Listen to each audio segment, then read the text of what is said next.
Oggi le processioni tra le vie del centro, si ritorna a pregare e accompagnare simulacri secondo le più antiche tradizioni. Siamo stati ad Agrigento e Raffadali. A Bivona progetto riabilitativo nel segno dell'ecologia, raccolta dell'umido porta a porta con gli asinelli condotti da disabili psichici. Ad Agrigento arriva la parto-analgesia, nascite con il sorriso, Covid, contagi in flessione, in provincia immunizzata la popolazione al 91%, ma resta basso il tasso delle vaccinazioni tra i più piccoli. La SEAP torna in campo in casa domani, sabato contro il CREI Milano, entusiasmo ieri a Realmonte per la carovana del Giro di Sicilia.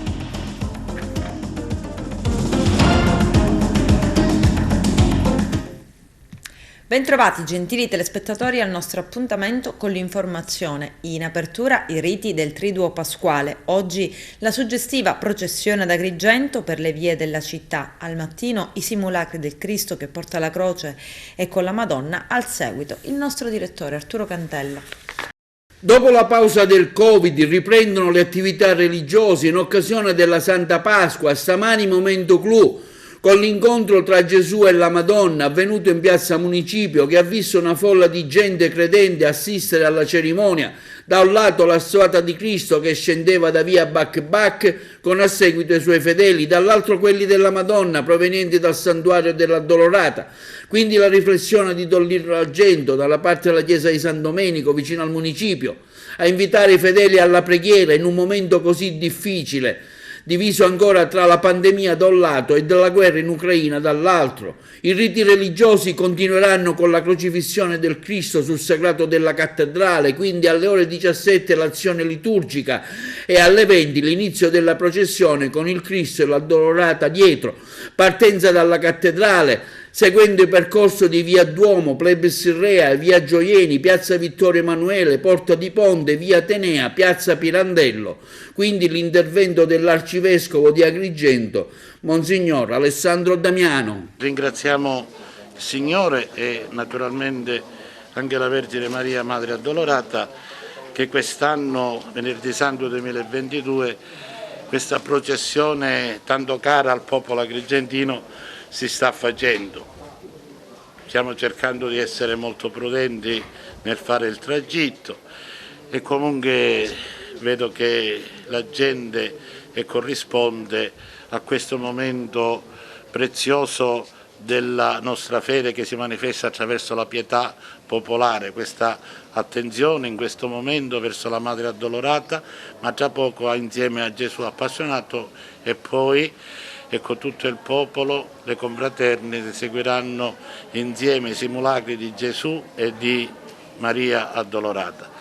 Sono in un certo qual modo, diciamo così, contento perché stiamo riprendendo la normalità, ma dobbiamo ancora attendere un altro poco di tempo perché la normalità completa ritorni e ci affidiamo in questa processione alla Vergine Madre Addolorata, naturalmente prima al Signore Gesù, perché abbiamo già elevato, continuiamo ad elevare una preghiera per la pace nel mondo, sappiamo di che cosa stiamo parlando, e anche perché questo ritorno alla normalità con la fine di questa epidemia cessi. La Vergine Madre ci accompagni in questo tragitto, ci sostenga, ci benedica e, come ho detto fin dall'inizio della protezione, tutti siamo avvolti col suo manto benedetto.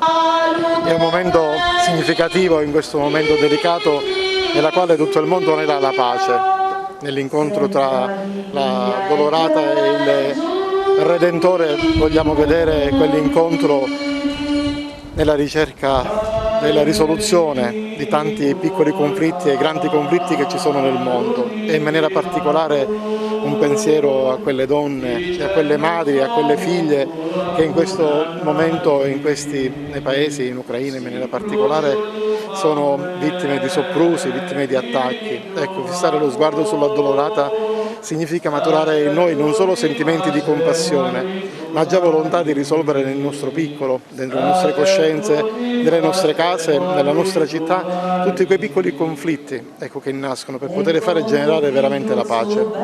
E la ripresa della processione in questo tempo, ancora a cavallo della pandemia, è un segno di speranza.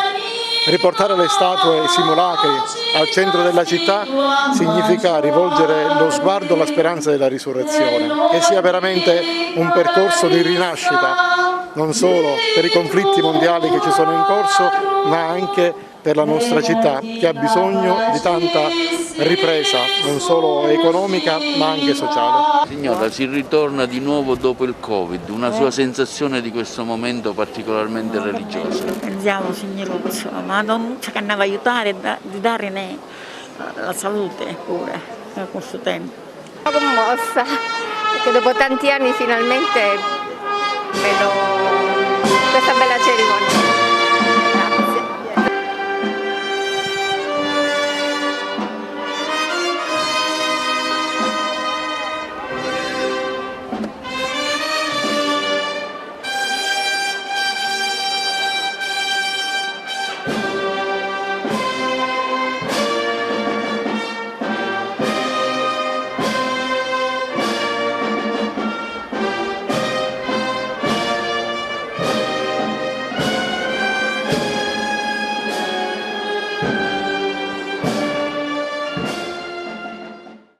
Ed adesso ci spostiamo a Raffadali, dove è tradizione accompagnare la processione con i lamentatori. Vediamo.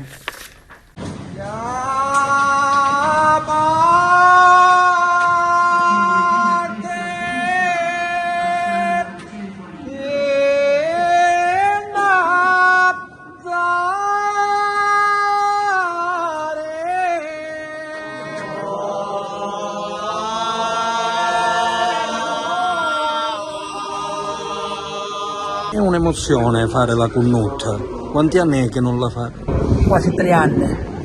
Cosa farete stasera? Stasera facciamo la Cunnuta, i lamenti delle nostre tradizioni in circa del Novecento, che facciamo questa tradizione per il giovedì, il venerdì e il venerdì sera per la Cunnuta della Dorata.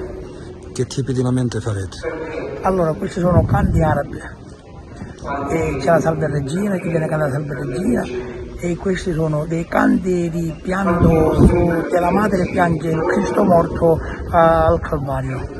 Avete anche una divisa, ho visto. Sì, abbiamo una divisa, quest'anno abbiamo la divisa nuova, stiamo facendo un'associazione per andare avanti alle tradizioni, per non fare perdere le tradizioni del nostro paese.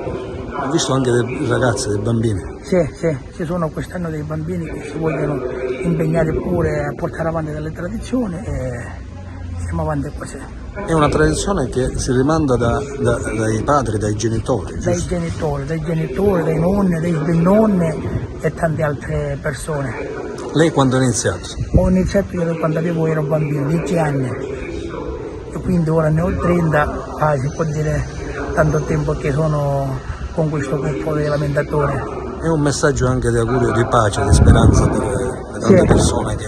Per le persone che non ci sono più, che lamentavano in questo nostro gruppo. A Raffadali c'è questa tradizione della Cunnuta, la tradizionale Cunnuta sarebbe accompagnare lentamente Gesù Redentore, ecco, nell'orto degli ulivi e il sepolcro.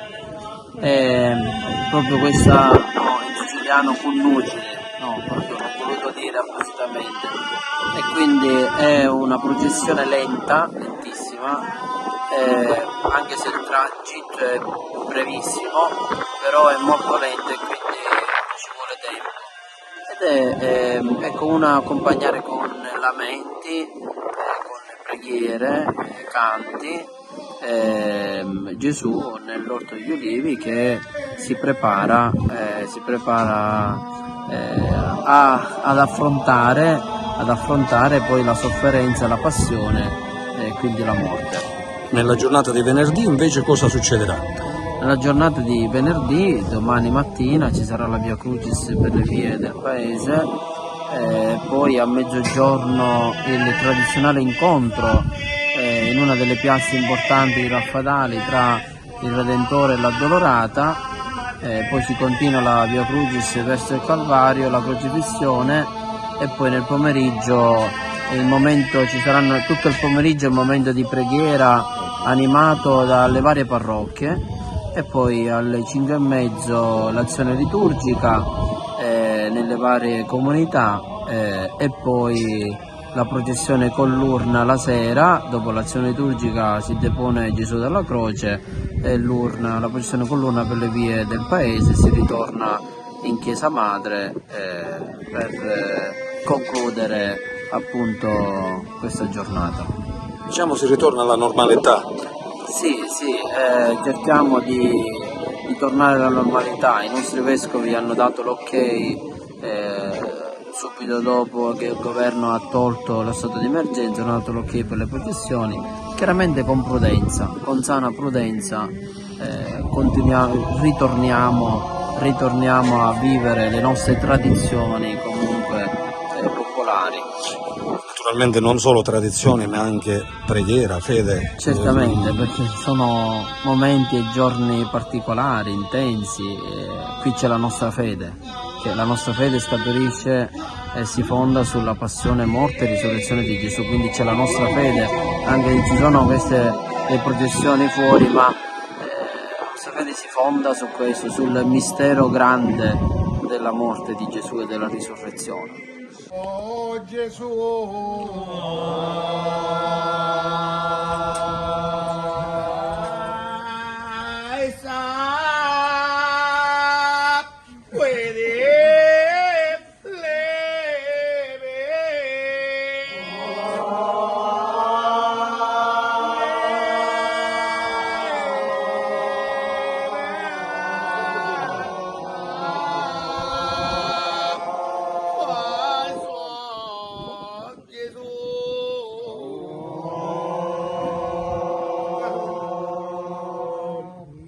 E tra le tradizioni pasquali anche quelle culinarie, una delle più antiche è quella dell'agnello di Favara. Vediamo. La DMO Distretto Turistico Valle dei Tempii è orgogliosamente presente a questa edizione della Sagra dell'Agnello Pasquale di Favara. È un anno di ripartenza per tante iniziative, ritorna anche la Sagra dell'Agnello Pasquale che quest'anno è dedicata doverosamente alla pace, anche perché è un tema ovviamente assolutamente adatto a questa circostanza. Ed è una maniera per vivere questo periodo pasquale con un momento di riflessione, ma anche un momento di gusto e di promozione turistica, perché le nostre risorse, le nostre tradizioni sono una grande opportunità e noi siamo vicini a Favara che sta facendo grandi sforzi, pur con tutte le difficoltà ben note, per ritornare a vivere quel momento di auge turistica che sicuramente merita. Oggi siamo presenti come Parco dello Stile di Vita Mediterraneo a Favara a celebrare questa grande tradizione dell'agnello pasquale che rientra pienamente all'interno del Parco dello Stile di Vita Mediterraneo. Il parco è una grande aggregazione territoriale formata da oltre 106 amministrazioni della Sicilia centrale e altrettanti soggetti del partenariato pubblico, privato e sociale che si è messo insieme in area vasta per valorizzare tutte quelle che sono le caratteristiche naturali di questo territorio. L'UNESCO riconosce e tutela per salvaguardare, per valorizzare lo stile di vita mediterraneo, la dieta mediterranea, che riunisce tanti elementi che sono tipici della nostra tradizione. In particolar modo mi riferisco al cibo, alla convivialità, alle nostre relazioni, al nostro paesaggio, alla grande biodiversità. Noi come territorio, questa grande aggregazione, poi significa non è altro che Sicilia, terra dello stile di vita mediterraneo, valorizza proprio queste cose. Il parco sta cercando di materializzarle attraverso delle azioni che facciano capire effettivamente nella vita concreta come è possibile per esempio valorizzare il cibo attraverso un sistema di cucine mediterranee che lo promuovono o attraverso un sistema che valorizza i cammini e i sentieri attraverso un sistema unico che unisce e che riunisce, diciamo, tutti questi camminamenti lenti che sono presenti in Sicilia. Quindi oggi siamo qui a celebrare questa grande esperienza, questa grande tradizione dell'agnello pasquale. Siamo contenti della presenza dei giovani cuochi dell'Istituto Alberghiero, che sono il presente e il futuro di questo territorio, e quindi siamo qui a sostenerlo. Tra le diversi contributi che i panificatori e i pasticceri hanno portato a questa rassegna, è molto creativo questo tipo di pane che è stato preparato, dove c'è il monto che viene abbracciato dalle due mani, stop alla guerra, la colomba che è la colomba di pace e lo scrigno della ricchezza da cui si arricchiscono i padroni del mondo stesso, quindi un segno di pace. Ecco, se vediamo in un altro posto, abbiamo la produzione, la lavorazione dell'agnello attraverso il maschile e il femminile. Ecco, gli agnelli che diventano una coppia d'amore, vicini diciamo così, al matrimonio. Ecco, un modo quindi di interpretare con le forme particolari il pane con le uova, i panierini con le uova sode all'interno del paniere, e questo è caratteristico proprio del periodo di Pasqua. In tutte le case la tradizione voleva che ci fosse la presenza quindi delle uova, da qui anche il discorso uova di Pasqua, preparate in tutte le maniere possibili. La Procura di Agrigento ha aperto un fascicolo d'inchiesta ipotizzando il reato di omicidio colposo al momento contro ignoti in seguito al decesso di una agrigentina avvenuto all'ospedale San Giovanni di Dio pochi giorni dopo un intervento di appendicetomia. La donna è stata ricoverata lo scorso fine settimana per forti dolori. L'intervento per l'asportazione dell'appendice era riuscito perfettamente, ma dopo qualche giorno, a ripresentarsi dei dolori, era stato deciso un nuovo ricovero in ospedale ed è proprio durante un secondo intervento chirurgico che la donna sarebbe morta. La notizia ha sconvolto i familiari, che hanno così presentato un esposto alla Procura di Agrigento, che ha aperto un fascicolo disponendo il sequestro della cartella clinica della paziente, eseguito dagli agenti della sezione volanti della questura. Al via le indagini per capire esattamente cosa sia successo. Igiene ambientale a Bivona, via la raccolta porta a porta con gli asinelli condotti da 2 ospiti della comunità alloggio per persone con disabilità psichiche. Il progetto sperimentale riguarda il quartiere della Badia e il rifiuto umido che viene poi conferito in specifiche compostiere. Il progetto socio-riabilitativo nel segno dell'ecologia è organizzato dall'associazione Primavera Onlus. Il nostro direttore Arturo Cantella. Al via a Bivona il progetto sperimentale raccolta dell'umido denominato Ecobatia. Le strade dello storico quartiere di Bivona. È stato attivato il servizio di raccolta porta a porta dell'umido con l'ausilio degli asini. L'iniziativa è nata a conclusione del laboratorio di educazione ambientale che si è svolto presso la comunità alloggio La Villetta dell'associazione Primavera Onlus, e tra le tante iniziative previste l'installazione della casetta del compost, nel quale viene conferito quotidianamente la frazione organica della comunità, a sua volta decomposta dai lombrichi rossi che, ingerendo gli scarti organici, riescono a trasformare i rifiuti in risorsa, cioè l'humus. Allora, Ecobatia è un progetto che parte oggi in collaborazione con il comune di Bivona e con Bivona Ambiente. È un progetto che si occupa della raccolta differenziata in un quartiere storico di Bivona, che è proprio la Batia, dove sorge la vecchia chiesa madre con questo bellissimo portale arabo-normanno, e con l'ausilio degli asinelli, seguendo la buona prassi che già hanno utilizzato a Castelbuono, con cui abbiamo delle collaborazioni. Due operatori della nostra comunità, quindi noi abbiamo 2 comunità, una per anziani e una per disabili, che sono collocate in questo quartiere. Citiamoli i nomi delle comunità. è una comunità per anziani che si chiama Giovanni Paolo II e una comunità per disabili psichici che si chiama La Villetta.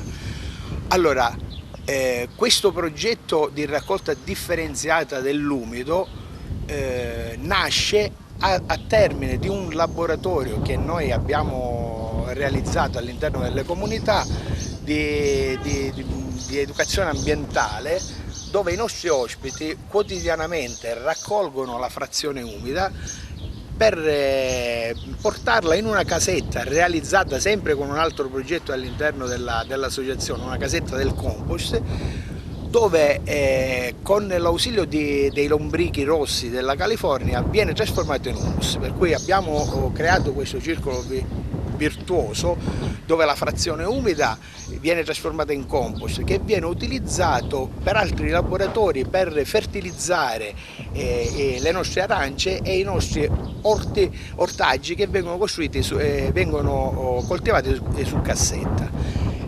Questo qua avviene anche con l'ausilio dell'asinello che abbiamo introdotto nella comunità per attività socio-riabilitative e in special modo c'è Vincenzo che ha fatto un corso per poter condurre questi asinelli, quindi un corso di 3 giorni per fare attività assistite con gli animali. Quindi alla fine di tutto questo progetto dico facciamo questo progetto sperimentale e vediamo che viene fuori. Dico, questa collaborazione con i servizi sociali, con i cittadini che si occupano dell'utilizzo degli asinelli per girare attorno a queste piccole strade. Questa qua è una finalità che mette in relazione la comunità e i cittadini del quartiere. È il culmine, diciamo, di una serie di iniziative che abbiamo portato avanti come Bivona Ambiente, grazie all'ingegnere Zaffarana che è l'amministratore di Bivona Ambiente e come comune di Bivona nel settore dei rifiuti. È il culmine perché il Bivona Ambiente, nata nel 2019, che cura la raccolta in house dei rifiuti per conto del comune, dal 2019 ha portato avanti una serie di iniziative che oggi ci portano ad essere uno dei 170 comuni virtuosi in Sicilia. Questo è un motivo di grande orgoglio per noi.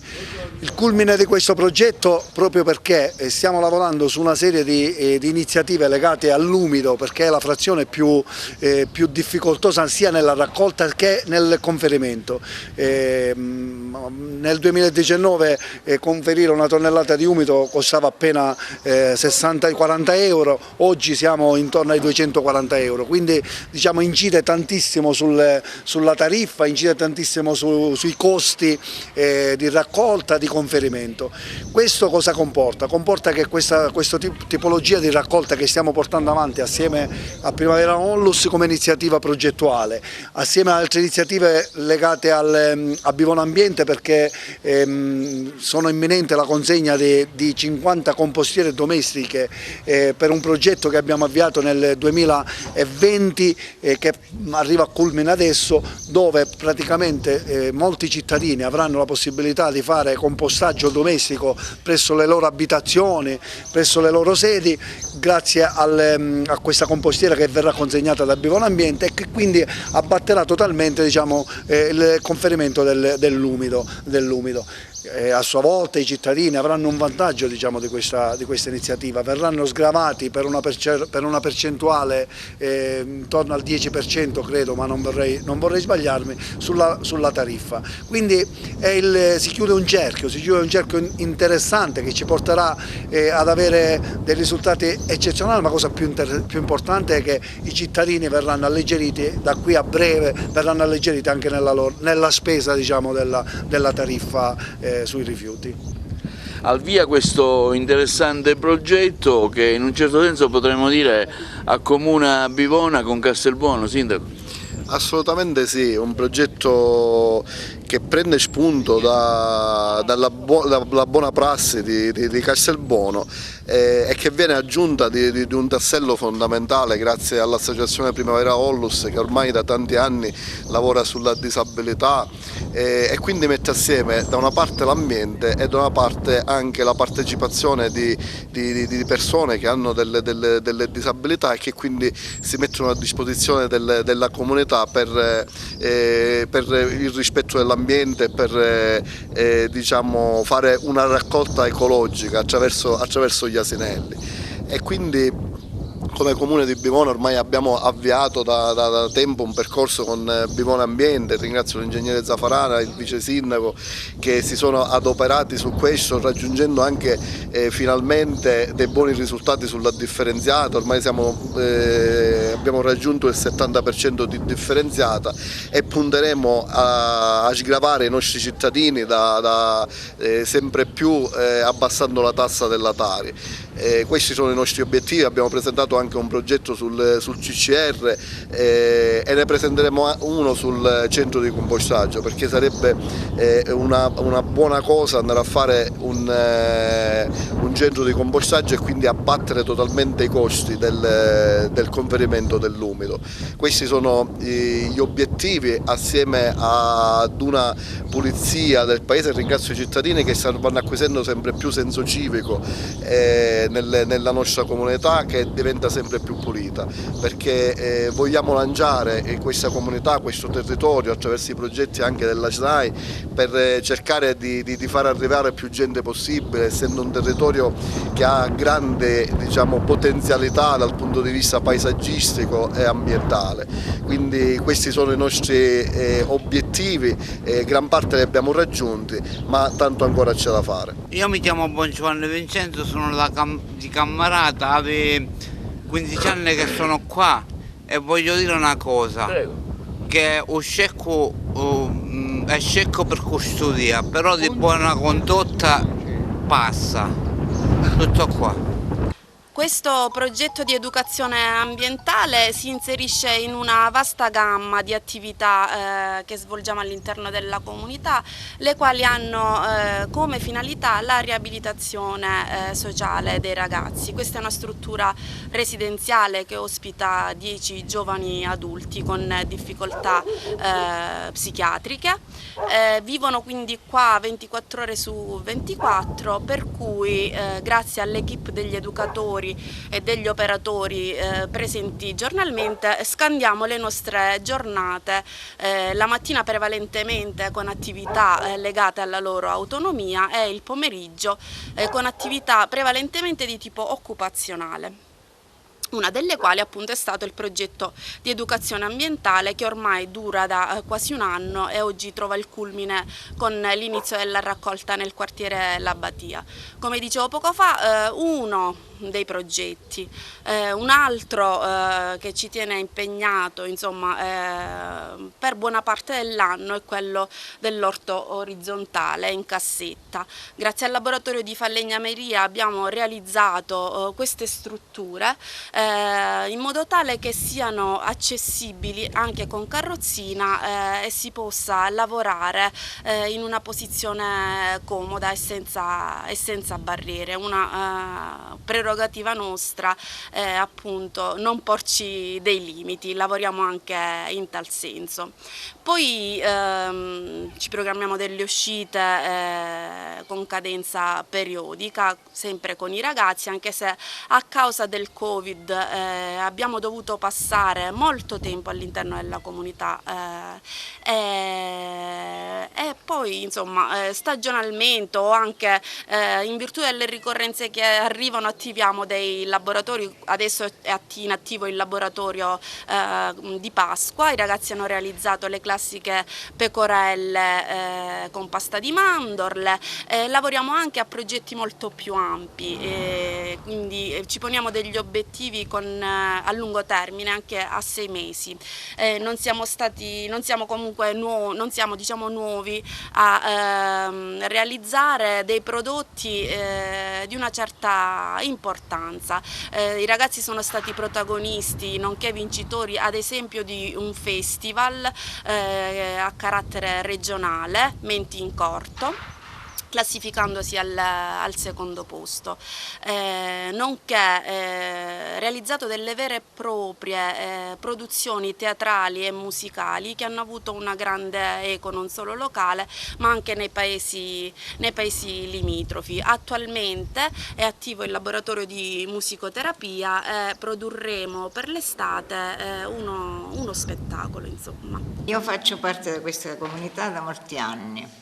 E questi sono i laboratori. Per ora che viene Pasqua abbiamo fatto queste pecorelle con la pasta reale, ora le confezioniamo e queste campanelle, questi fiorellini abbiamo fatto tutto noi con la pasta di sale, quella che fanno a San Biagio Platani per gli archi di Pasqua. Ce l'ha insegnato qui questa nostra educatrice che lavora agli archi di Pasqua, è una signorara o madonnara?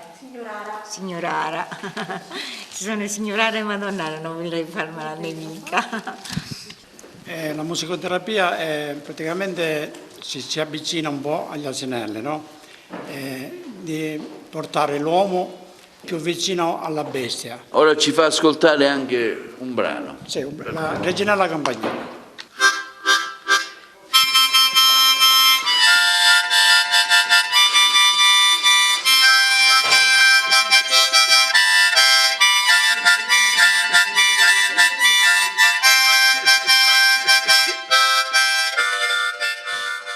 Faccio un laboratorio di falegnameria per i ragazzi della comunità La Villetta, quindi nei periodi delle festività che siano natalizie, pasquali, si fanno tutta una serie di oggetti che loro poi praticamente si dedicano al montaggio o alla decorazione con altri materiali.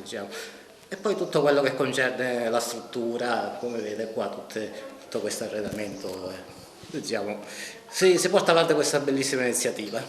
L'associazione Primavera ha anche il compito e la voglia, la fantasia, insomma il desiderio di curare questo parco. Ce ne parli brevemente.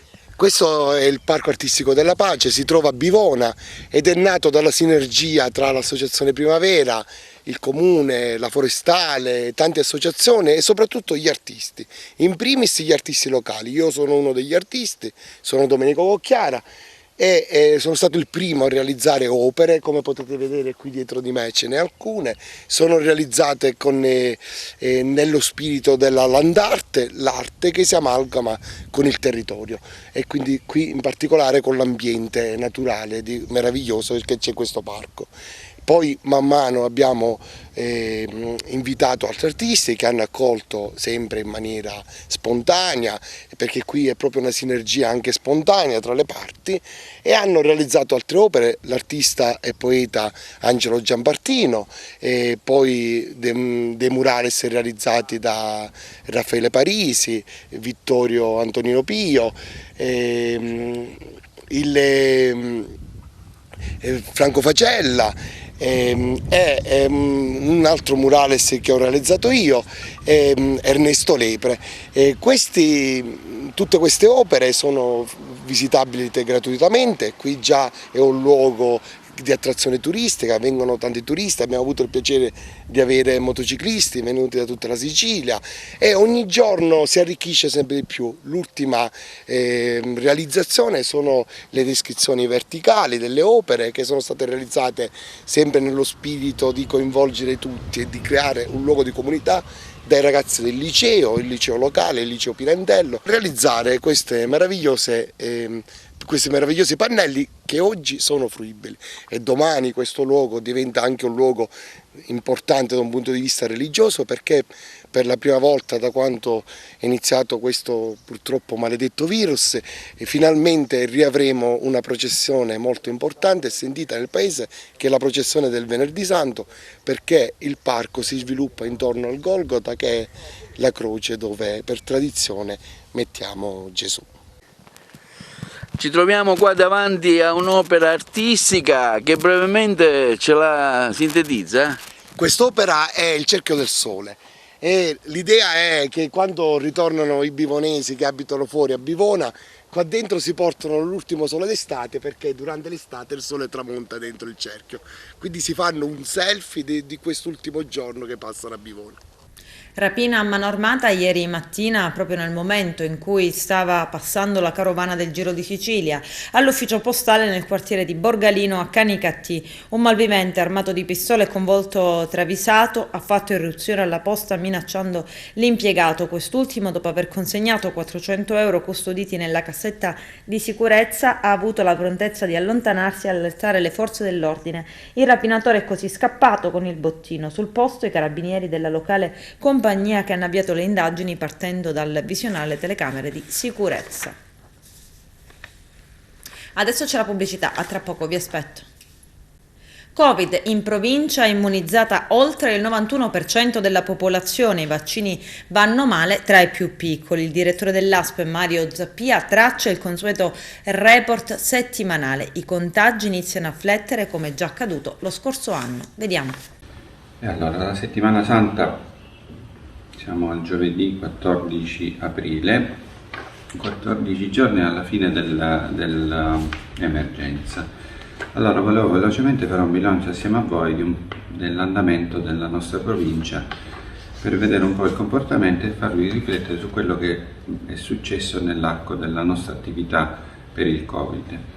Per cui velocemente vi dico che l'occupazione dei posti letto nella nostra provincia continua a mantenersi sostanzialmente stabile, perché ai 23 di Ribera, della medicina Covid di Ribera, si sommano i 24 della medicina del San Giovanni di Dio, quindi siamo sempre in quel range di occupazione che varia da 20 a 30 posti letto per ospedale, e quindi ci fanno capire che c'è sempre il virus che gira, e lo vedete anche dal numero dei casi delle ultime settimane che continua a mantenersi alti come incidenza di nuovi casi di positivi nella nostra provincia, e corrisponde anche una stabilità dei ricoveri nella nostra medicina. Per fortuna come terapia intensiva ne abbiamo uno solo, quindi si conferma ancora il fatto, ed è questo il focus che vorrei condividere assieme a voi, l'efficacia del vaccino per la prevenzione della malattia grave,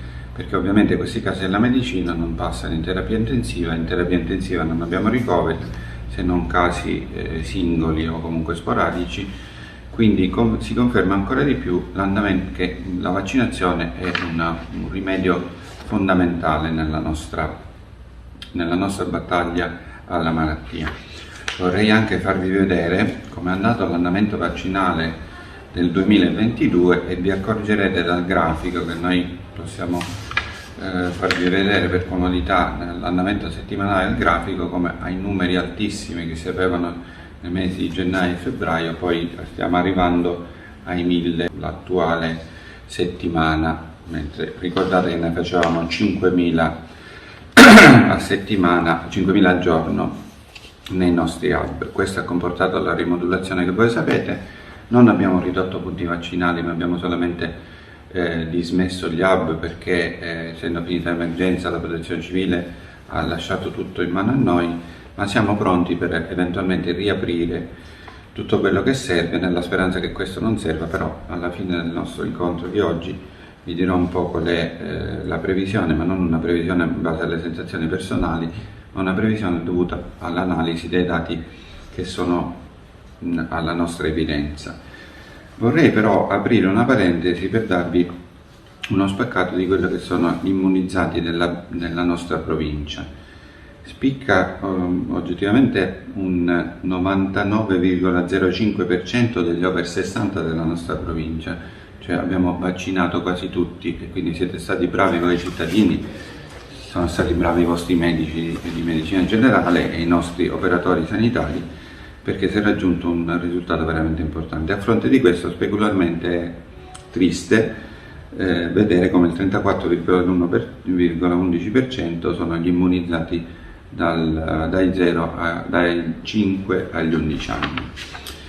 E anche le dosi booster, devo dire che la risposta degli over 60 è molto alta, e così come si mantiene alta anche per le altre fasce d'età, e ci fa vedere come questo effetto protettivo, che è la riflessione che volevo fare con voi, l'effetto protettivo del vaccino che è stato usato nella nostra bellissima nazione, l'Italia, ci protegge, ci ha protetto e ci sta proteggendo dalla malattia. Vi faccio solamente un paragone che non vi sarà sfuggito.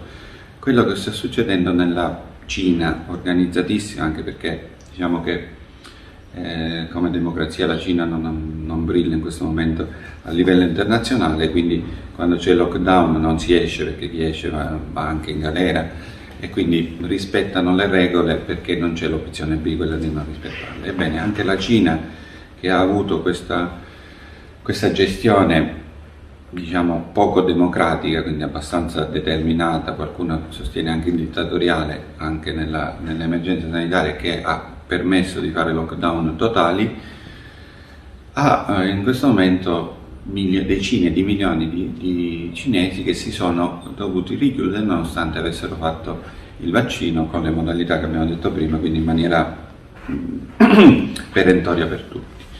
Ci fa riflettere questo sulla bontà dei vaccini che sono stati usati nella nostra nazione e quindi anche da noi, cioè il Pfizer, il Moderna, ma anche l'AstraZeneca, hanno dimostrato di dare una protezione importante per quello che è la salute e quindi la patologia, quella grave, e ci hanno protetto da tutti gli effetti, soprattutto a polmonite, effetti gravi da terapia intensiva, e vedete che non abbiamo all'interno della nostra realtà, ma in tutta Italia, parlando di Agrigento, un solo paziente in terapia intensiva da più settimane, pari a 1, saranno 2, ma la maggior parte sono in medicina, quindi la patologia è abbastanza controllabile. Questo non fa altro che spingerci ad andare avanti in questa politica. Adesso siamo il Giovedì Santo, iniziano le manifestazioni pasquali, che sono bellissime. Purtroppo io le guardo con l'aspetto del sanitario, di chi si deve preoccupare dell'organizzazione sanitaria. Prevederei, ma mi auguro ovviamente di sbagliarmi, che il mese di maggio sarà un altro mese un po' complicato, poi ci avvicineremo all'estate, avremo un'estate che sostanzialmente sarà sovrapponibile a quella dell'anno scorso. Il problema sarà l'autunno dipende dai nostri comportamenti. Per evitare di riprendere un autunno come quello del 2021, che poi si va ad allungare nei primi mesi dell'anno successivo, l'invito è sempre quello a evitare gli assembramenti senza mascherina, quindi mettere la mascherina se si è in condizioni di vicinanza con altri interlocutori, e usare la mascherina negli ambienti chiusi. Questo è l'obiettivo che noi vorremmo avere per evitare che il mese di ottobre ci veda di nuovo protagonisti nell'organizzazione di nuove campagne vaccinali. Questo ce lo vorremmo evitare, però vi diciamo fin da adesso che siamo pronti, stiamo lavorando, ovviamente immaginando the worst, il peggiore scenario che si può immaginare, con l'augurio ovviamente di non doverlo ripercorrere assolutamente. Il presidente della regione siciliana Nello Musumeci torna a parlare del rigassificatore di Porto Empedocle. Il governatore ha sottolineato la necessità di una campagna informativa per convincere la popolazione. Queste le parole di Musumeci. Il mio governo, già prima che scoppiasse la guerra, ha preparato un piano energetico. Il rigassificatore di Porto Empedocle è stato messo in naftalina per 7-8 anni, anche perché le comunità locali non sempre sono state sufficientemente informate. Ha poi aggiunto: c'è una condizione di allarme in una parte della comunità che va neutralizzata con una campagna di comunicazione seria e credibile per far capire che il rigassificatore a Porto Empedocle, nell'area siracusana di Priolo, per fare un altro esempio, non può e non deve costituire un pregiudizio per la salute delle comunità. Su iniziativa del Dipartimento Provinciale Sicurezza di Fratelli d'Italia e con la partecipazione dello scrittore Francesco Giubilei ad Agrigento, incontro dibattito sul tema la difesa dei valori, il valore della sicurezza. Il nostro direttore Arturo Cantella. Lillo Pisano, responsabile dei Fratelli d'Italia ad Agrigento, è un momento importante in cui si vuole parlare anche di sicurezza, come diceva Giubileo, non solo sicurezza individuale ma anche sicurezza sociale a livello imprenditoriale, insomma in un momento di grande crisi dovuto anche alla guerra. Sì, questa sera abbiamo parlato di sicurezza, abbiamo parlato di difesa, abbiamo parlato di identità. Naturalmente sono tre parole importantissime che fanno parte della nostra vita reale, quindi sulla sicurezza sicurezza dei nostri prodotti, sicurezza dello Stato, sicurezza individuale, ma sicurezza soprattutto da parte dello Stato nei confronti dei cittadini. Dall'altra parte abbiamo parlato pure di identità, l'identità di una nazione che ha bisogno in un momento storico come questo, naturalmente dove c'è un conflitto vicino all'Europa, tra l'Europa e la Russia, di naturalmente identificarsi in un'Europa sempre più forte.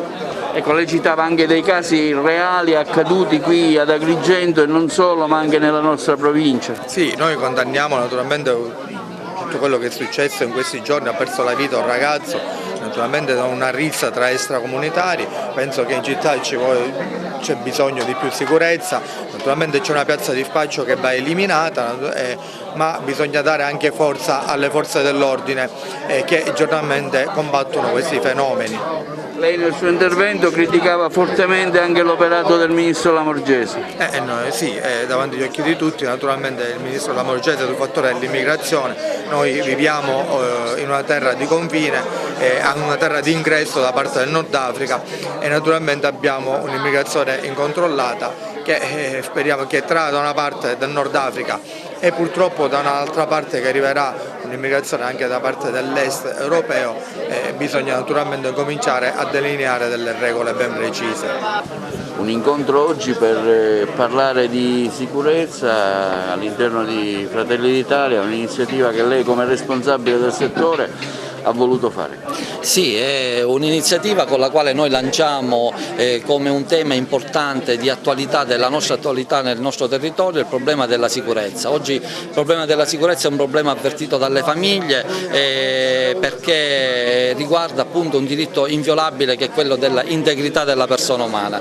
Noi come Fratelli d'Italia abbiamo proposto l'idea di costituire un osservatorio permanente in ogni comune che attui e realizzi dei piani strategici che vadano nella direzione della prevenzione, partendo ovviamente dai valori. Oggi infatti il tema del nostro incontro è la difesa dei valori, il valore della sicurezza, perché bisogna sicuramente affermare il valore della vita, il valore del rispetto verso gli altri, rispetto a quello che è il qualunquismo e l'omologazione della quale si avverte oggi. Quindi Fratelli d'Italia fa della battaglia sulla sicurezza una battaglia prioritaria per difendere quelli che sono i diritti dei nostri cittadini. Allora, un convegno oggi qui per parlare di sicurezza in un momento sicuramente di grandi tensioni sociali per via anche della guerra, ma non solo, dell'immigrazione, insomma un vasto contesto in cui è necessario chiarire determinati punti. Sì, abbiamo parlato di sicurezza a 360 gradi a partire dal tema dell'interesse nazionale, quindi della necessità di una difesa in ambito sia militare ma anche e soprattutto in ambito energetico, vista l'attualità della tematica della guerra in Ucraina, che pone la necessità per l'Italia di avere una propria sovranità energetica che ci garantisca quindi una sicurezza sia per i cittadini ma anche e soprattutto per quello che è il mondo delle imprese che si trovano in questo momento in seria difficoltà. Quindi non solo impresa individuale ma anche impresa sociale. Impresa sociale e sicurezza intesa come necessità di garantire a 360 gradi in quello che è un ambito sociale, quindi nei piccoli paesi ma anche nelle città, una vita, una qualità di vita migliore per i cittadini che invece molto spesso si trovano ad affrontare delle problematiche connesse talvolta anche a un tema dell'immigrazione irregolare che purtroppo attanaglia tutto il territorio nazionale, ma nella fattispecie una zona come quella di frontiera, come quella di Agrigento, e la necessità quindi di cercare di garantire nei comuni una maggiore sicurezza per la vita dei cittadini. Io sono libero in Belgio, se continui a scrivere articoli vengo a cercarti. Maurizio Di Stefano, 48 anni, di Favara, l'uomo che secondo un'ipotesi investigativa rimasta tale avrebbe ucciso nel 2015 l'imprenditore Carmelo Bellavia, dando origine a una carneficina con 5 omicidi, una decina di agguati falliti, finisce a processo per l'accusa di aver minacciato un cronista. Il processo davanti ai giudici della seconda sezione penale, presieduta da Alfonso Malato, è appena iniziato e il professionista si è costituito parte civile insieme all'Ordine dei giornalisti di Sicilia, entrambi rappresentati dall'avvocato Giuseppe Scozzari. Di Stefano è imputato di minaccia con metodo mafioso. Tra il 2017 e il 2018 avrebbe contattato il cronista telefonandogli su WhatsApp, provato a intimorirlo dicendogli che lo sarebbe andato a cercare e doveva smettere di occuparsi delle sue vicende giudiziarie, precisando che non aveva paura che registrasse la telefonata o avvisasse le forze dell'ordine. I carabinieri hanno denunciato un 34enne agrigentino per danneggiamento a seguito di un incendio per aver sparso di liquido infiammabile e bruciato 2 automobili di proprietà di un disoccupato del posto. Il fatto è avvenuto in Viale dei Giardini, nel quartiere balneare di San Leone. Le telecamere che insistono sulla zona hanno ripreso quegli attimi, consentendo ai militari dell'Arma di dare un volto al responsabile. Non è chiaro il motivo alla base dell'atto incendiario, ma evidentemente tra i 2 soggetti ci sono stati dissidi. A bruciare una Fiat Croma e una Fiat Punto. Sul posto i vigili del fuoco. Dalla prossima settimana l'ASP di Agrigento metterà in atto il progetto Parto con il sorriso, che vede protagoniste le unità di anestesia e quella di ginecologia ed ostetricia per garantire il sollievo dai dolori del travaglio di parto, con un incremento dell'offerta assistenziale e quindi della soddisfazione delle pazienti. Attraverso i servizi di parto analgesia ogni donna che lo vorrà, spiega una nota dell'azienda sanitaria, avrà la possibilità di partorire spontaneamente ma con grande sollievo dai dolori del parto. Sono partiti i lavori preliminari di sistemazione della strada che conduce all'area Drasi Punta Bianca, danneggiata dal transito dei mezzi pesanti dell'esercito. A dare notizia è l'associazione ambientalista Mare Amico. Saranno interventi lunghi e costosi eseguiti dal comune di Agrigento, dice l'associazione, e senza l'aiuto dell'esercito, che è il principale artefice della distruzione della strada. Prima dell'estate la riserva sarà visitabile e fruibile in piena sicurezza. Giro di Sicilia a Realmonte, il sindaco Sabrina Lattuca afferma ottima vetrina per valorizzare il territorio. Vediamo.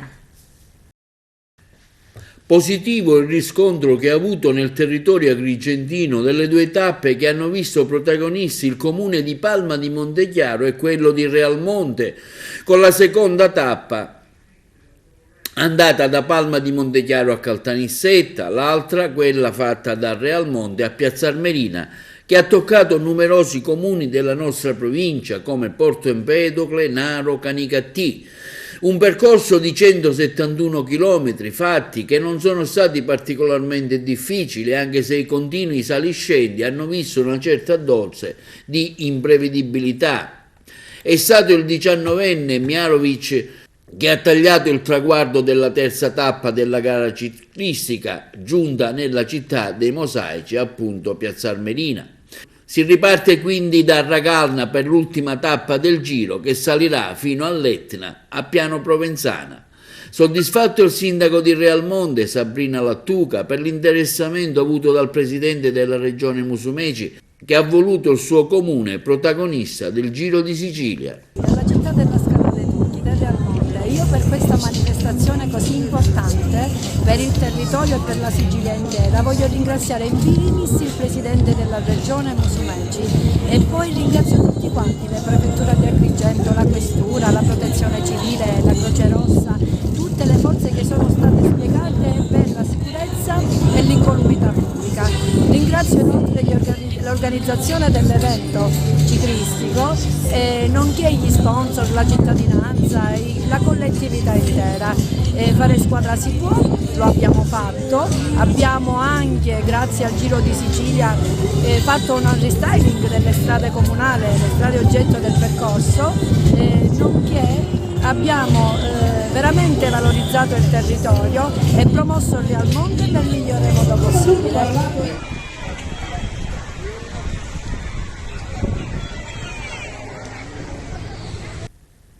Volley femminile A2, la SEAP dall'Icardillo Aragona prepara la partita di sabato prossimo contro il CREI Milano. Vediamo.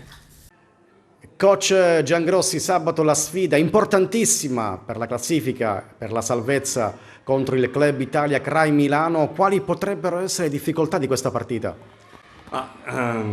Sicuramente la posta in gioco, perché comunque per noi ormai ogni partita rappresenta un'ultima spiaggia, quindi una possibilità da non fallire per provare a mantenere la categoria.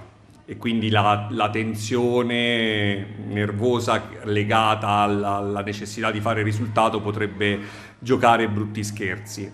E dall'altra parte comunque una squadra che ha nelle doti fisiche sicuramente l'arma migliore, una squadra che ha tanti centimetri a disposizione, un potenziale atletico importantissimo, comunque sono la massima espressione della pallavolo giovanile in Italia in questo momento, reduci da una qualificazione importante con la nazionale giovanile, quindi vediamo se non aver giocato settimana scorsa ma aver fatto questo importante risultato con la nazionale gli porterà un po' di appagamento oppure tanta energia in più.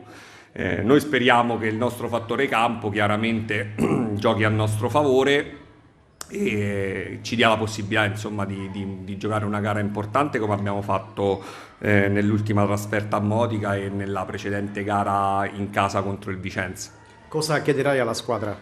Ma la prima cosa è quella di lasciarsi giocare, di battere forte, dobbiamo partire da questo fondamentale qui per crearci delle buone opportunità di muro difesa con palla un po' più scontata e cercando di evitare il gioco dei loro centrali, dopodiché ci vuole tanta determinazione, quindi in questo momento più che le doti tecniche secondo me contano quelle emotive, quelle morali, quindi noi dobbiamo voler vincere la partita, non c'è un'altra via, quindi dobbiamo dare il tutto per tutto in ogni singolo pallone. Il tuo appello ai tifosi della SEAP Dalli-Cardillo Aragona per provare a spingere la squadra verso la vittoria?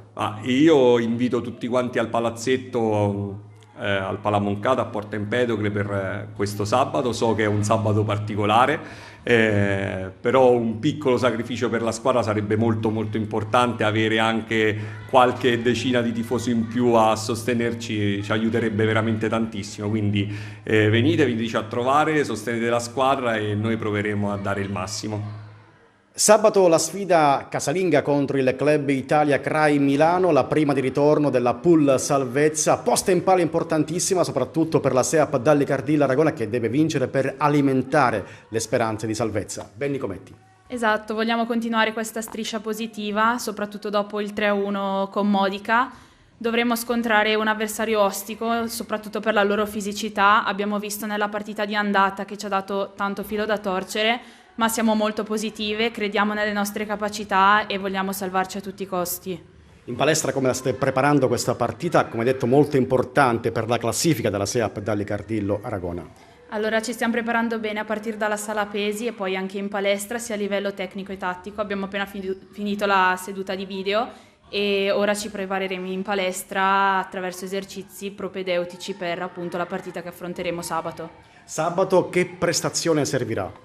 Allora ci vorrà tanta concentrazione, dovremmo essere sempre sul pezzo nonostante magari ci siano attimi in cui andremo sotto di risultato perché appunto loro sono una squadra molto fisica e dobbiamo prestare attenzione alle direttive che ci darà il coach. Il fattore campo potrebbe essere decisivo, quanto sarà importante l'apporto del pubblico di casa? Allora abbiamo già visto in diverse partite, soprattutto all'andata con Brescia, che il tifo e appunto il nostro campo era molto ostico per l'avversario, quindi vi aspettiamo tanti al palazzetto per sostenerci e aiutarci a portare a casa questa partita appunto importantissima.